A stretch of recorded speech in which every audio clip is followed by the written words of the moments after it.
Om Agyanatimirandasya Gananjana Salakaya Chaksurumilitam Gyena Tasmai Sri Gurave Namaha Sri Chaitanya Manabhistam Stapitam Jena Bhutale Swayam Rupa Kadamayam Dadati Swa Padantikam Panchakalpa Tarubhyascha Kripa Sindhu Bhayevacha Patitanam Pavanebhyo Vaishnavebhyo Namo Namaha.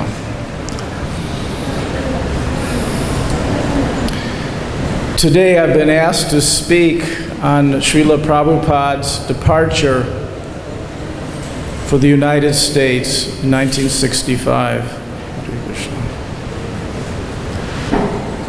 All the activities, pastimes of Krishna and his devotees are transcendental and purifying, and they are the actual heart and soul of the devotees.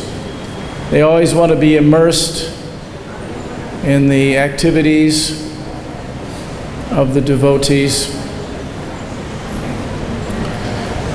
So there is no mundane aspect to these discussions. The history of the Vaishnavas is a purifying activity, is a celebration. So we always like to dive into the nectar of hearing about how Srila Prabhupada engaged, what his activities were. So we know that Bhaktisiddhanta Saraswati Goswami, Srila Prabhupada's Guru Maharaj, instructed him to preach in the Western countries.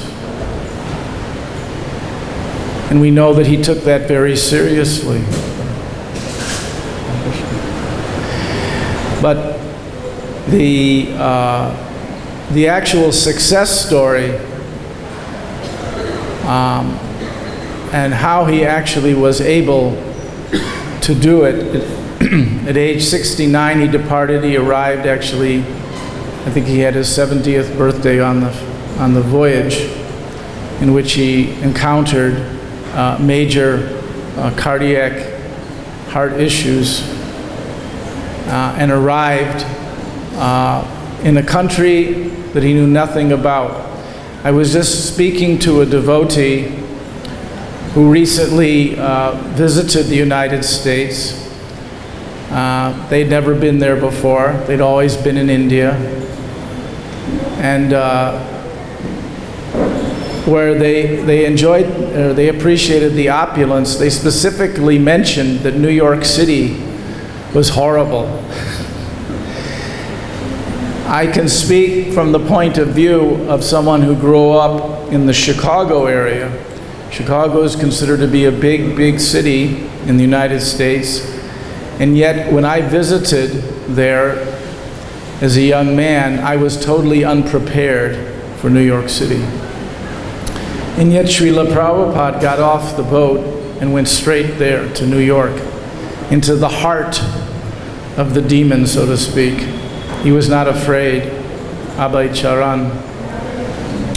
So he went to a place that most Americans consider to be a foreign country by their own standards. I don't know if you can appreciate. It is the heart of Maya. It is considered to be a culture shock, a shock to visit New York City if you have not been raised and born there. And yet Srila Prabhupada went there. And he did not leave until he was successful. So what is that success and how does it come about? That is the desire of all devotees to know this. Because all the devotees of Krishna, they want to preach Krishna consciousness. And they want to follow in the footsteps of the devotees, the great devotees. And therefore they have to adopt humility and determination. And by so doing, they obtain the mercy of the Lord. And from that mercy, they get the Shakti of the Lord. They get the empowerment. There is no other way. This is all described in Shastra, and that's what I want to talk about today. So I wanted to ask Manjari Prabhu to read a section of Mother Mulabakriti's book entitled Our Srila Prabhupada, A Friend to All. Early contemporaries remember him. So before Srila Prabhupada left to go on a ship all by himself, not an ordinary fancy ship with beautiful cabins and all the arrangements, but he was on a freighter, not a very big one either, and therefore it rolled in the sea, and anytime there was a storm, you would feel it. There was no stabilization. So what was Srila Prabhupada doing? How was he preparing? And we get a glimpse from this book. Mulabakriti Prabhu was a disciple of Srila Prabhupada, and she put this book together. And you want to sit here? Manjari Prabhu, she is a disciple of Srila Prabhupada. She joined when she was 17.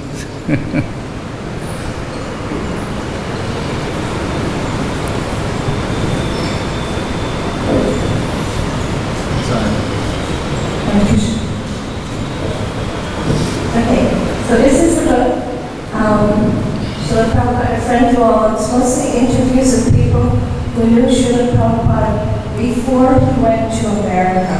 Mulabakriti spent 8 years traveling all over India doing these interviews. And at this point, most of the people that she interviewed had passed away. So this is a story from Mayapur. And it so happened that a man came to the Chaitanya Chandradaya Mandir, and he was carrying a bag to Godhead, and he spoke to the pujaris there. And this is the story. We're quoting what the man said. Just recently, an amazing realization occurred to me that I wanted to share with the devotees everywhere. I have been the pujari and sevai at the house of Advaitacharya for many years. I was also there back in the 1940s and 50s. This microphone here.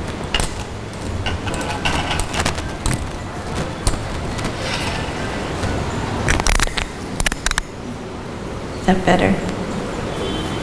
Okay. At that time, I noticed that one Grihastha Bengali devotee used to come to the temple quite regularly. He was dressed in white khadi, dhoti, and kurta, and he always came alone. He would sit in the back of the mandir without speaking, and he would chant Harinam on his mala very quietly and deeply. I noticed that he came on the weekends, usually once every month or two, in a regular way. After chanting there for many hours, he would always thank me when he left. His presence was profound, and I became attracted to him. Since his devotions were solitary, I never spoke to disturb him. Sometimes I happened to notice that while he was chanting, his eyes would be full of tears, and his voice would be choked up. Then for a very long time, he did not come. However, I distinctly recall that in August of 1965, that's right now, I saw a saffron-clothed sannyasi sitting in the back of the mandir. In a moment, I recognized him to be my old friend from before. Again, he sat for a long time, chanting Hare Krishna. I could see his beads moving in his eyes closed in concentrated devotion. He was weeping unabashedly, even more than he used to while he took the holy name. Finally, as evening came, he paid his Dandavat Pranam for a long time. When he arose, he came up to me and again thanked me for my seva here at Advaita Bhavan. I asked him, "Who are you? I remember you from so long ago." He replied, "My name is Abhay Charanaravinda Bhaktivedanta Swami Maharaj. I am an unworthy disciple of His Divine Grace, Srila Bhakti Siddhanta Saraswati Thakur, Srila Prabhupada, my Divine Master. I have been coming here for such a long time because my Gurudev has given me an impossible mission. His desire was for me to go across the ocean to the Western countries and spread the sublime teachings of Sri Chaitanya Mahaprabhu. There are countless souls there who have never heard of Shri Shri Radha Krishna, and so they are greatly suffering. I have not known how this mission of his will be successful, so I've been coming here to this special house of Advaita Acharya, where he, Nityananda Prabhu, and Sri Chaitanya Mahaprabhu would gather together to plan the Sankirtan movement. It was here that they launched the inundation of love of God that swept India and continues to this day. Thus I have been praying very earnestly here that they will all give me their mercy and that somehow they will empower me and guide me. I want to satisfy my Gurudev's desire, but I am feeling unqualified to do this. As he was speaking to me, I saw tears falling down his cheeks again. Then he continued, "Tomorrow I am leaving for Calcutta to go upon a ship across the ocean to America. I do not know what will befall me there, but I am praying most earnestly here for help." Then he very humbly asked me for my blessings. I was indeed moved by this Vaishnava's sincerity and determination as I watched him depart upon his journey. It was a few years later that I began noticing for the first time white Vaishnavas coming to Advaita Bhavan. They were wearing dhoti and sari and chanting on Tulsi Mala. I never spoke to any of them. But then one of them gave me this Back to Godhead magazine from America. As I was looking at the photographs, suddenly I recognized the painting of the founder Acharya, who had brought Krishna consciousness to the West. It was a picture of my friend Bhaktivedanta Swami, who had come and prayed here so many times before. Then I realized that he had actually accomplished that impossible mission of his Gurudev. I saw that it was indeed he, sitting alone and without pretense, who had accomplished this glorious miracle against all odds. As soon as I saw this, I came here to his temple in Mayapur to tell you this information. I know he has gone from this world now, but I thought perhaps you might want to know this story about your and my beloved Srila Prabhupada. Thank you.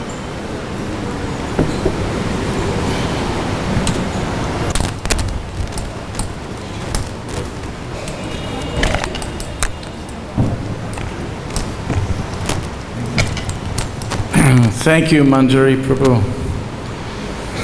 So we get a hint from this story about how Srila Prabhupada was approaching his devotional service. He understood that he had to seek the mercy of Krishna and the Vaishnavas. He always asked for the favorable association and empowerment from the Vaishnavas. So that is our business in Krishna consciousness. When Srila Prabhupada actually arrived in Boston, it's well known that he wrote, that is to say, he didn't get off the ship. The Jaladuta was temporarily situated there, and he could see the skyline of the Boston city. And he realized how Ugra Karma had overcome all the inhabitants there, and that he had a great challenge before him. And he wrote a poem, and in there are two references which I want to use as a theme for further discussion. He says that he's seeking kripa. He's seeking the mercy. The verse is, "But I know your causeless mercy can make everything possible because you are the most expert mystic."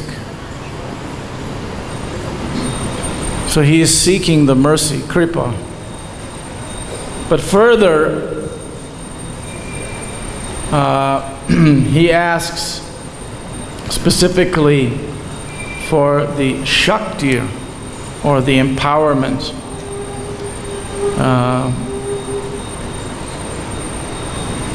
And that is the hope of the devotees. We are Rupanugas. We are followers of Rupa Goswami. So Rupa Goswami, when he met Sri Chaitanya Mahaprabhu, he always took a meek and humble position. And Rupa Goswami was given so much mercy by Chaitanya Mahaprabhu. All of Vrindavan, he was given the assignment in Prayag by Mahaprabhu to go and reestablish the places of Krishna's pastimes. He had to be empowered to do so. Balavabhata, when he met Chaitanya Mahaprabhu in Puri, after paying his obeisances and being embraced by Mahaprabhu, he stated that it is not possible to spread Krishna consciousness without the empowerment of the Lord. He further went on to say it is not even possible to gain any connection with Krishna without such empowerment.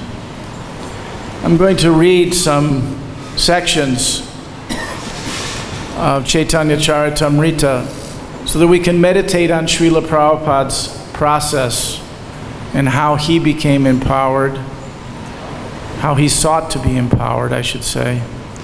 You see, there are different types of avatars. They're all representatives or directly the Supreme Lord. Advesh means a representative. If we see something in this material world that is very wonderful, very powerful, it's but a spark of the splendor of the Lord. This is Advesh.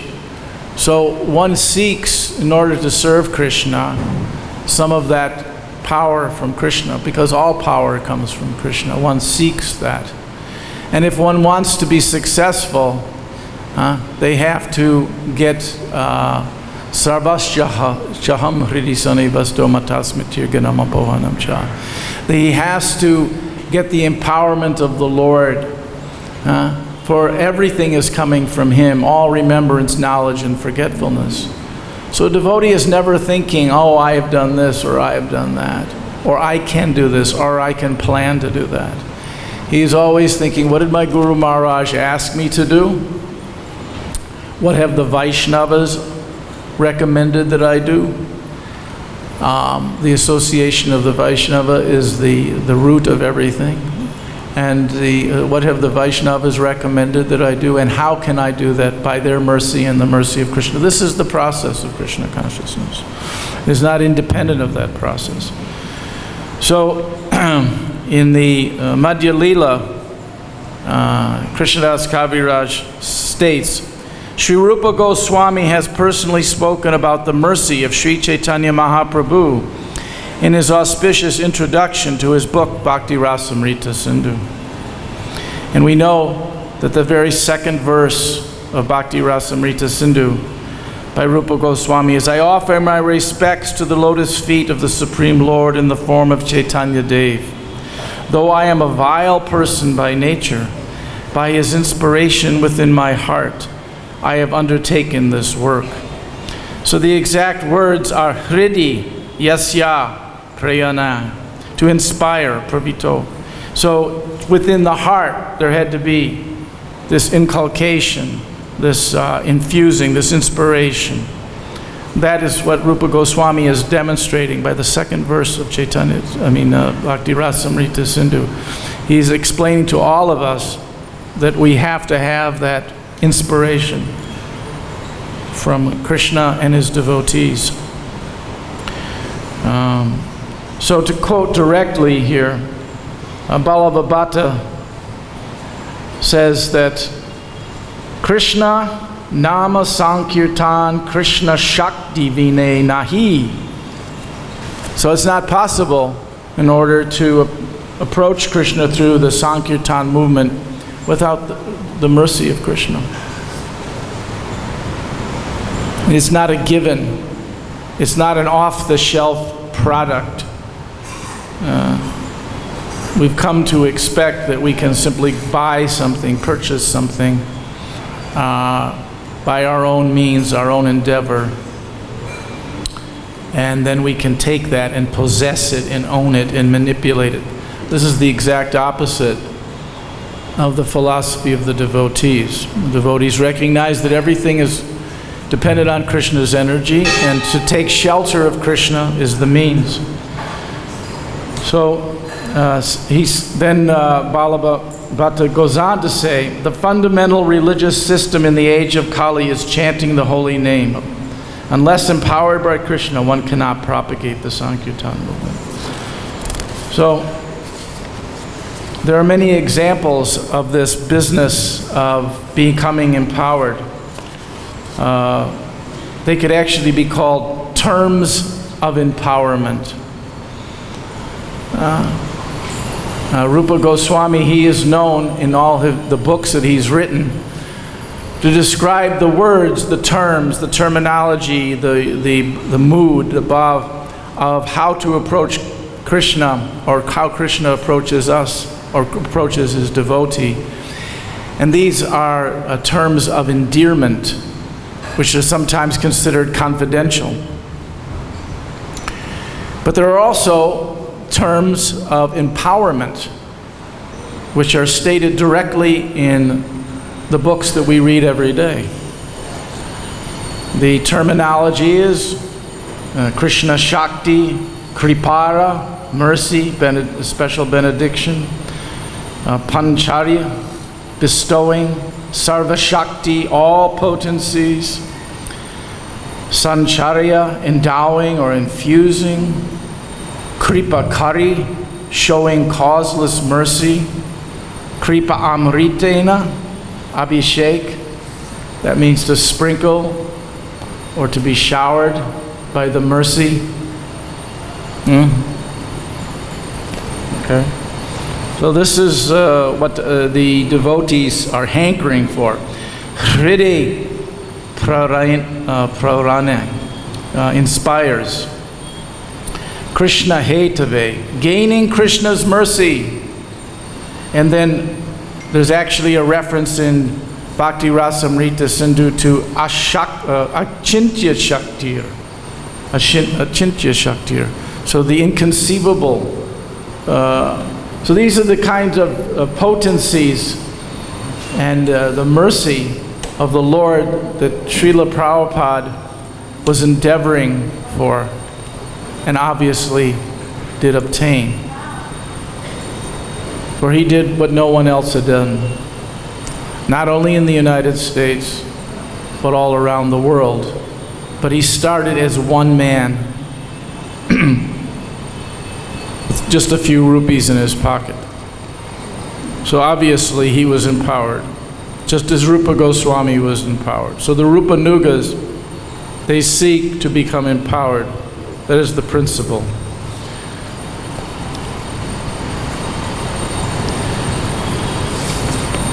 There are so many verses, I'll just choose a few from Chaitanya Charitamrita.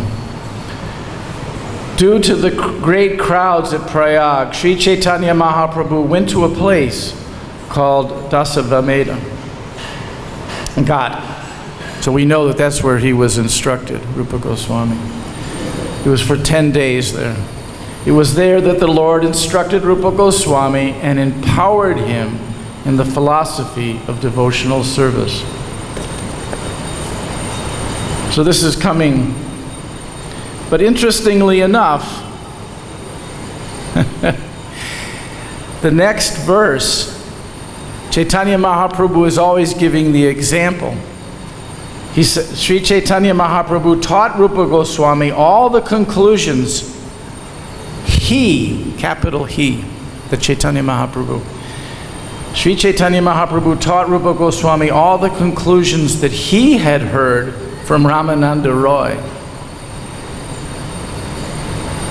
So do you understand what's going on? God himself is empowering his devotee, Rupa Manjari, Rupa Goswami, but he is giving credit for his ability to empower him, that he was empowered himself by Ramananda Roy. So this is the supreme example of how we are not independent. Chaitanya Mahaprabhu is saying, oh, because Ramananda Roy has benedicted me, he has given me the mercy, he has given me the Shakti, now I am able to give it to you. So this is the process. In the course of time, transcendental news of Krishna's pastimes in Vrindavan was lost. To enunciate explicitly those transcendental pastimes, Sri Chaitanya Mahaprabhu empowered Srila Rupa Goswami and Sanatana Goswami with the nectar of his mercy to carry out this work in Vrindavan. So, there is a transfer of mercy. But we know this philosophy, don't we? What was one of the instructions in this line that Chaitanya Mahaprabhu directly spoke then in Prayag? Brahmananda, Brahmate, wandering in the universe, Kona Sam, Bhagavan Sam, most fortunate, Jiva, the living entity, Guru Krishna Prasade, the mercy of Guru and Krishna, Pai gets Bhakti Lata Bij, devotion. So right there, it is given that the process of Krishna consciousness depends on the mercy of Krishna to give us Guru, Guru to give us Krishna. The Bhakti Lata Bij is given to us, and then we must humbly follow the instructions of the spiritual master, and the kripa will grow. The kripa will grow if attended properly under the instructions. And that's why Rupa Goswami, of course, composed the Bhakti Rasamrita Sindhu to give us the detailed information how we can take care of that creeper. But first of all, it has to be given to you. I asked Srila Prabhupada once, somehow or other, I was his servant for a few days. And in the course of doing that service, I would take walks with him. This was in Santa Fe, New Mexico, and there were no other devotees going on those walks but me. And I was barely a devotee, had just been initiated, had just turned 18, and I was bewildered. How is it possible that I have become a devotee? There were so few devotees. The material world was overpowering. Here we have the laws of material nature, karma, the whole setup. The material world's going on as a place of reformation. It is a place, it is like a prison house. How is this wonderful arrangement going on? And then I am having contact with the spiritual world? How is that possible? Where does the material world and the spiritual world meet? How did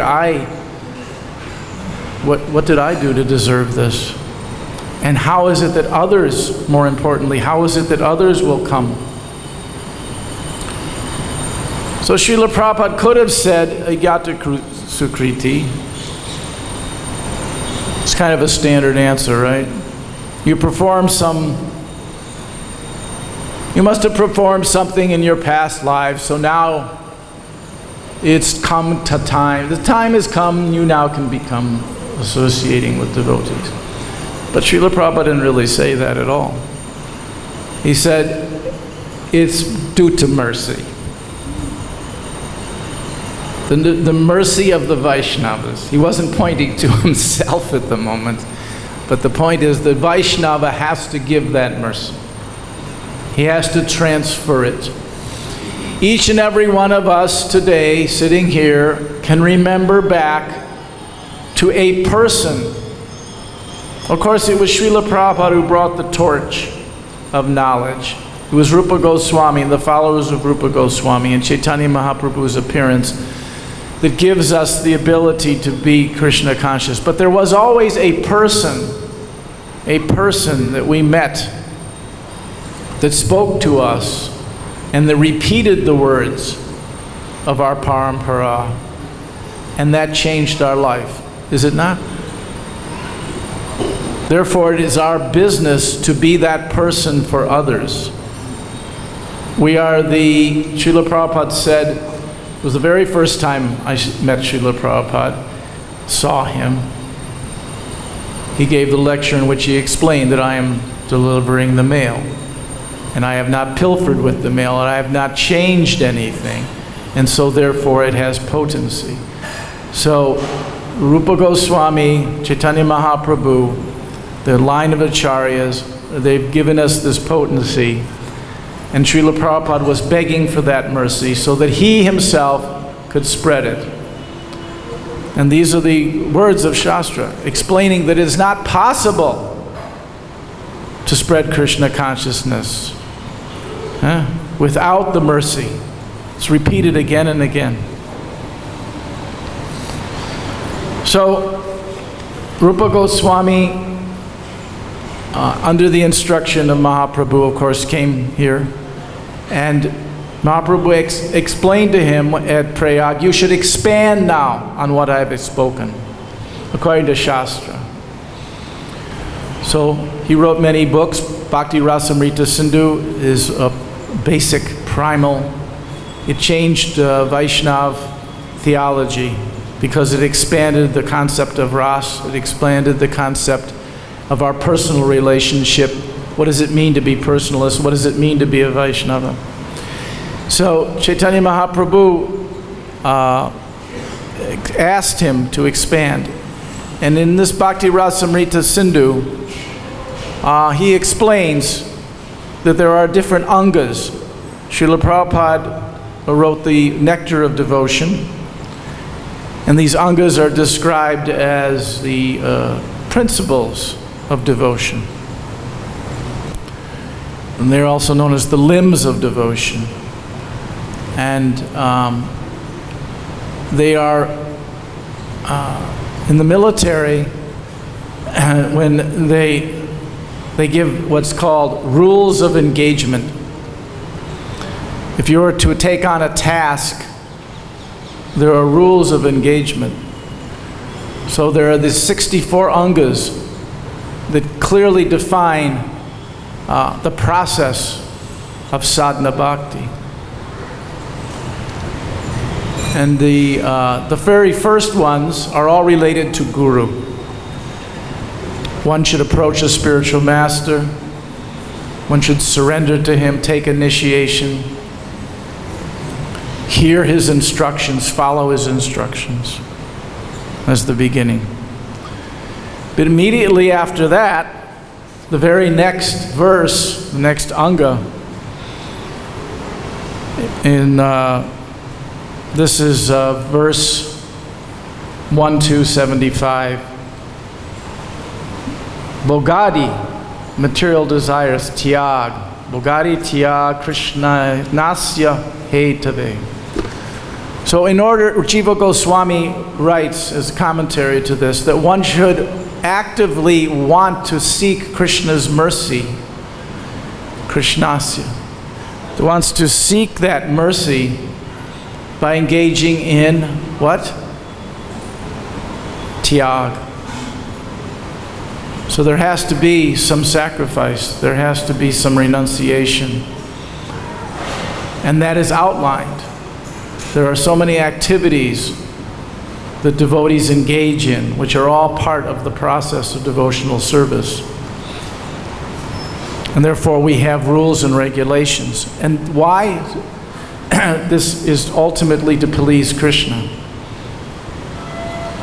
and to seek his mercy and to get his empowerment. This is stated directly here by Rupa Goswami and confirmed by Jiva Goswami. So it's not a dry process. Even the tyag is not a dry process. Prabhupada said, don't try to see Krishna, do something so Krishna will see you. So this is recommended to get the mercy, which was required in order for Srila Prabhupada to be successful. So there are other angas. And in the end of the 64, there are 5 angas, which are very famous. Many of you probably know them. There are 5 principal, most important methods by which one can take shelter of Krishna, and they are known as Achintya Shaktir, inconceivably powerful, which is what the Vaishnava is seeking. So what are they? Well, we're not in a closed room, I'll tell you. But many of you know. One is to worship, to go to the lotus feet of the deity, to take shelter of the deity. The next is to relish the Srimad Bhagavatam. Okay. The third is to take shelter and associate with the devotees of the Lord.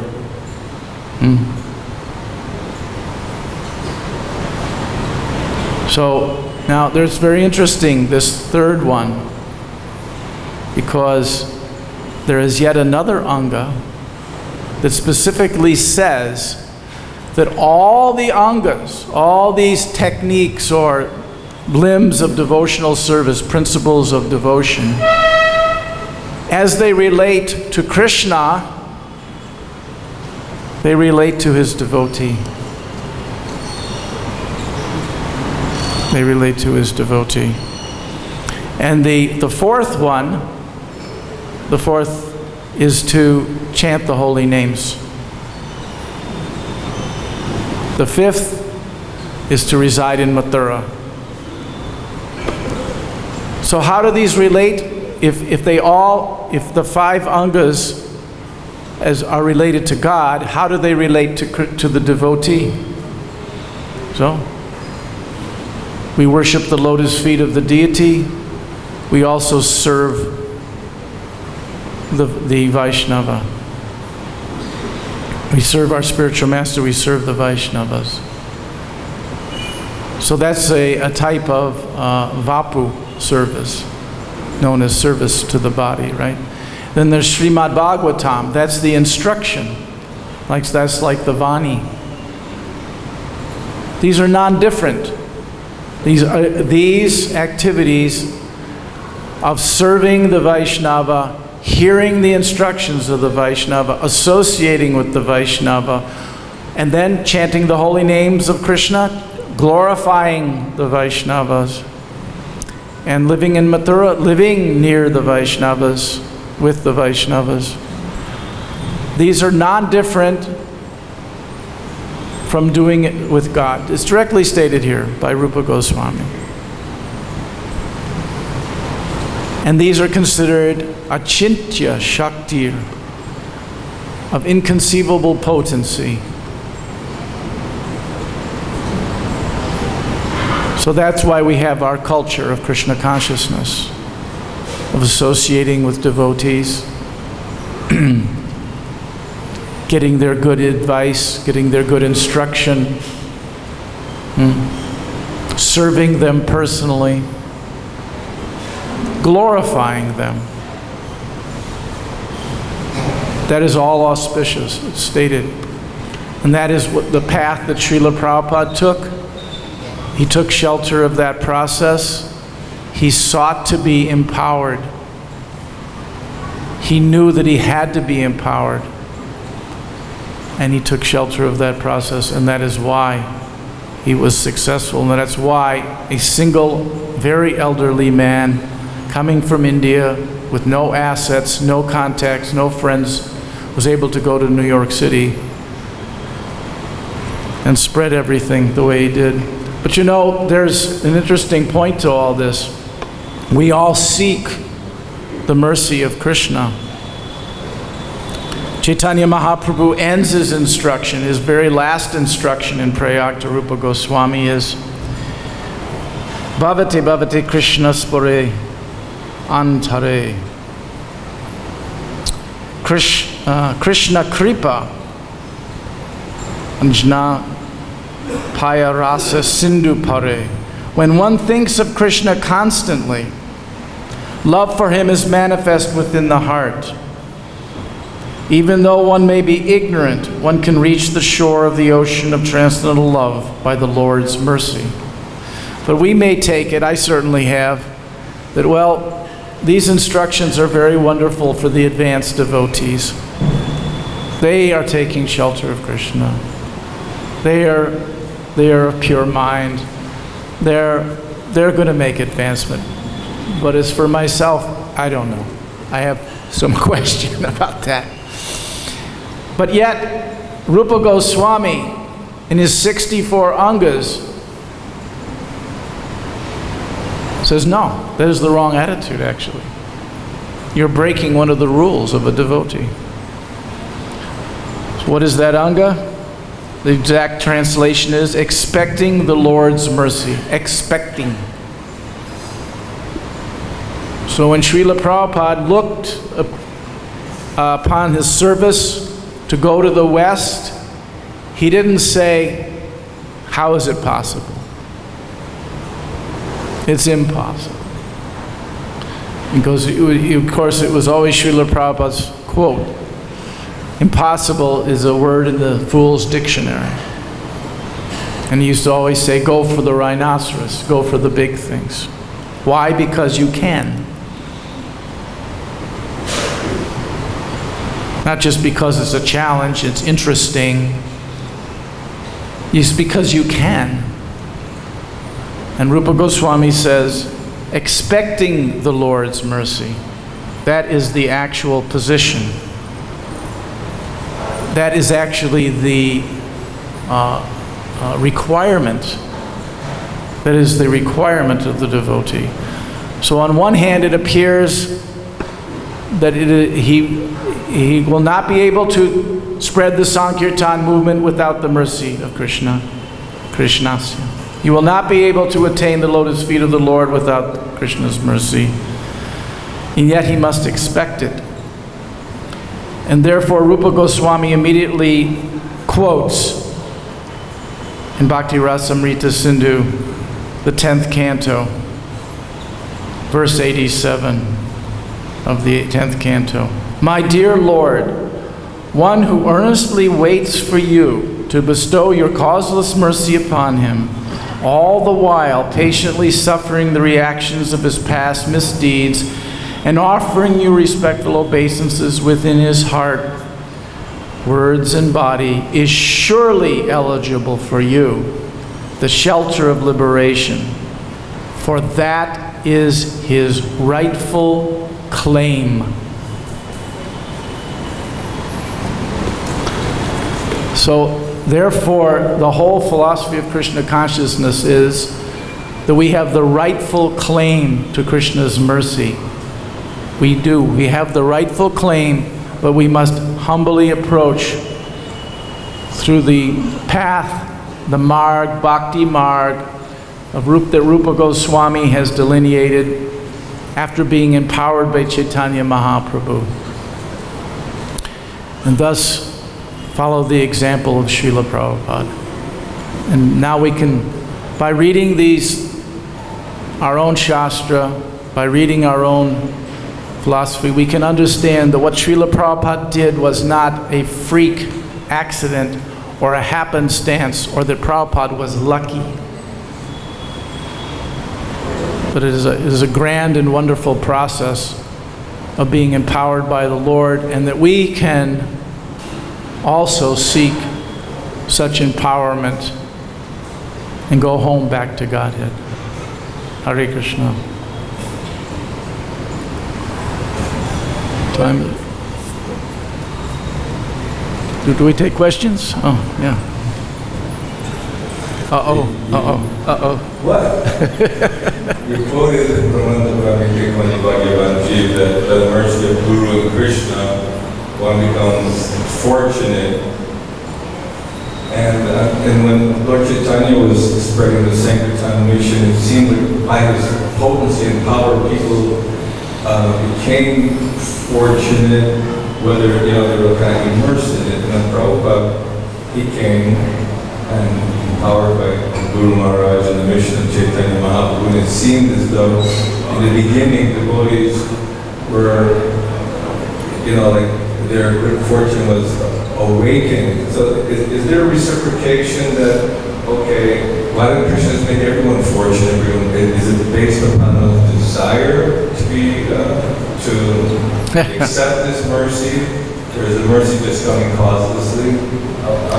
Well, when Srila Prabhupada, I asked that essentially the same question. Why is it that I become a devotee and someone else hasn't? That's essentially the same. You could frame it in many, many different ways. And Srila Prabhupada said, no, it is by mercy, therefore we have to make people, and we have to distribute the mercy. He said, by making them fortunate, which is the word you just used, Prabhupada used. We have to make them fortunate. So, yes, there are things we don't know. We never know everything. It's never stated that by reading Bhagavad-Gita or Srimad Bhagavatam, you're going to understand all the inner workings of the Lord. But you learn what is our position and what is our goal. The Lord's pastimes and how He works, these are beyond us. But we know what our business is that we want to be merciful to others. That's essentially, you're begging the most important question. The devotee has to preach out of desire to be merciful, to give the fortune. Prabhupada said that you can hire people to do so many different things, but you can never hire a preacher. You can never pay for a preacher. The preacher has to have the potency that has been given to him, and he has to have the desire to preach and to give the mercy. That's all we know. The rest, Krishna knows. I don't know.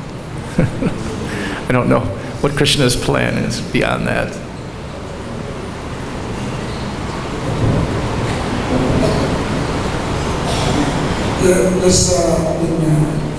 Explaining the Baptist assumptions that there must have been some unknown pious acts against the security image. Somebody performed previously in order to get that fortune to become more energy. There has something predicted since explaining that. Yeah, but yeah. So you're referring to the Agata Sukriti concept. Exactly. Yeah, and yet Srila Prabhupada did not use that answer when I asked him. So there's no doubt that when people, it's explained in Bhagavad-Gita that people are serving so many things. Maybe they're serving their country, isn't it? They see that as the highest concept. Maybe it's their family. Maybe they want to do some altruistic work. They want to do something higher and higher. So if they're fortunate enough, they'll in the end turn toward Krishna. But in the end, you have to turn toward Krishna. Then the mercy is there. The sun will shine. Prabhupada said the sun is shining, but what can sun do is the if you turn away. The wanderings of the living entity through the material world and how they end up at the lotus feet of the Lord or his devotee and are given the bij. It's a great mystery, just as it is the origin of the soul. These are mysteries. And our business is to relish going forward. You must have heard the story. There's a mango tree, and then the crow comes and lands on the mango branch. And the mango falls. So two pundits are sitting there and they're analyzing. Oh, you saw? The crow has landed on the branch and therefore the mango fell. See? I figured it out. And the other one goes, no, you didn't see what happened at all. The mango fell. It disturbed the branch and the crow flew away. That is what happened. This is the cause and effect principle. I know what is cause and effect, and I have analyzed this very nicely, and I have figured it all out. There's a Vaishnava nearby. He sees the mango. He prepares it. He offers it to Krishna, and he takes it as Krishna prasadam. He's not engaged in... So, I do not claim to know anything about how it is that someone became a devotee and someone didn't become a devotee. These are really ultimately a matter of the Paramatma as far as I know. Hare Krishna. Before Prabhupada, many his brothers and other went, but they were not successful. What was the success that Prabhupada was having mercy of Krishna? Can you explain? Yeah, well, all of these writings which refer, all of these instructions which refer to the mercy of the Lord and therefore the Shakti of the Lord, I think they are pointing in a direction. They're pointing in a direction. Beyond that, we as servants of the Lord, I don't think we analyze, oh, this devotee, he was very successful because he was this, and that devotee was not successful because I don't...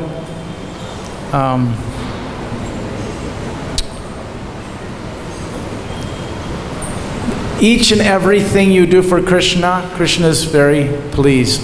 So even if you do a small thing for Krishna. So those who endeavor to spread Krishna consciousness in the West, Srila Prabhupada glorified Bhakti-Vinod Thakur for, what was it, the precepts?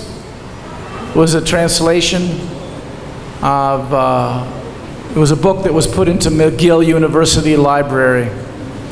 Prabhupada talked on and on about it.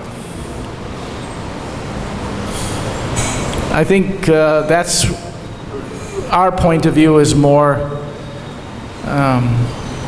we all should just endeavor And obviously, Srila Prabhupada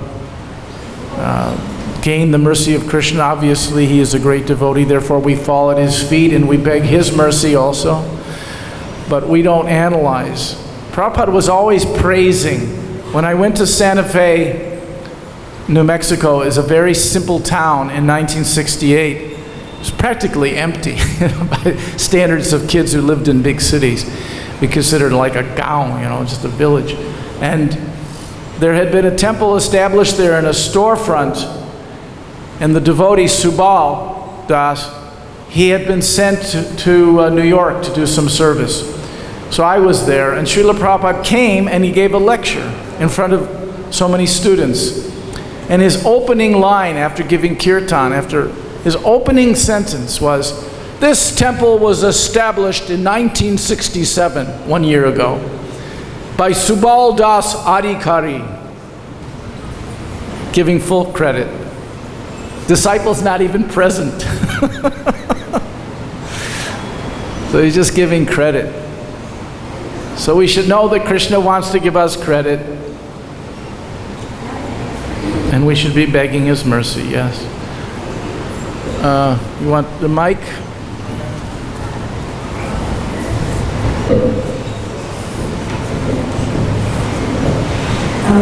There's just a couple things. One is that the godbrother of Srila Prabhupada who went to the West before Srila Prabhupada, he went to London. That was Srila Bhakti-yoga Goswami Maharaj. And all of you knew the Ingli-Tala temple here? He founded that temple under the orders of Srila Bhakti-yoga. When he was also a great friend of Srila Prabhupada. When Srila Bhakti-yoga left this world, Srila Prabhupada's sister and his wife came to Prabhupada and they said, "From whom should we take initiation?" His sister Bhavachrini had first initiation from Srila Bhakti-yoga, but she didn't have second. And his wife didn't have initiation at all. And so Prabhupada told him, "You go to Srila Bhakti-yoga Goswami Maharaj." And so they did, and they took initiation from him. And when Srila Bhakti-yoga left this world, it was before Srila Prabhupada went to the West. When Prabhupada received the news, he was very, very sad. And he said, "A great praying monk has left this world." So my point is that he did not achieve the success that Srila Prabhupada did, but it is not to say, we can't say, well, he wasn't as great a devotee. That's really not our position at all, which is what Tasan Krishna Prabhupada was saying. And the other thing is, I once asked Govinda Dasi, I just wanted to say something about New York, because everybody was saying what a terrible city it is. It's such a difficult city. And I once asked Govinda Dasi, what was Srila Prabhupada's favorite city in the world? And she said, without a doubt, New York. Prabhupada said it is the most important city in the world, and this is where he started. So he loved New York City. Ki Jai. Why? Because it was a great place to preach, and it still is. It's a fantastic place to preach. That's why Prabhupada said it was the greatest city in the world. Okay, all glories to Srila Prabhupada, all glories. Haribol.